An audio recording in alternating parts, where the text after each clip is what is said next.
ओम शांति।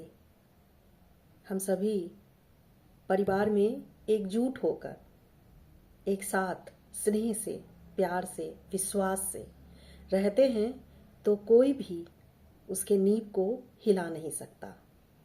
उसी जगह अगर हम शक के कटघरे में खड़े करते हैं, व्यक्ति को द्वेष रखते हैं, ईर्ष्या करते हैं, तो उस जगह एक तिनका भी परिवार के नींव को हिला देता है,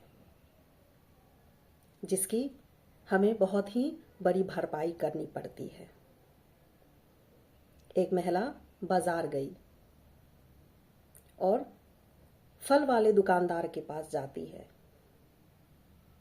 उस दुकानदार के पास देखती है एक टोकरे में गुच्छे से भरा अंगूर रखा हुआ है और एक जगह गुच्छे से टूटा हुआ अंगूर रखा हुआ है।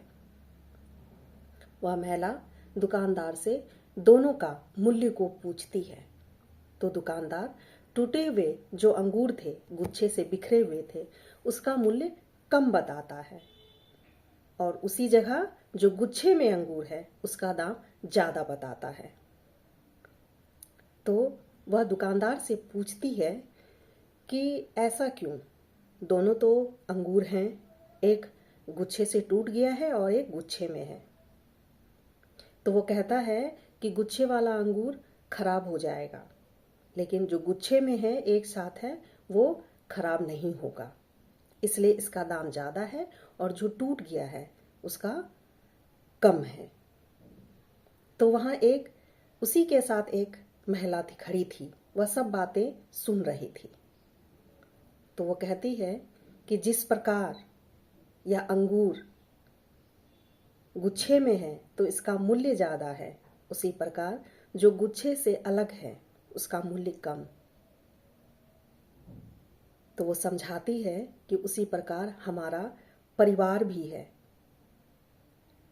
जो गुच्छे से अगर बिखर गया तो कोई भी उसके नींव को हिला सकता है, लेकिन अगर हम गुच्छे में बंधे रहें, एक साथ रहें, तो हमारे परिवार की नींव को कोई नहीं हिला सकता।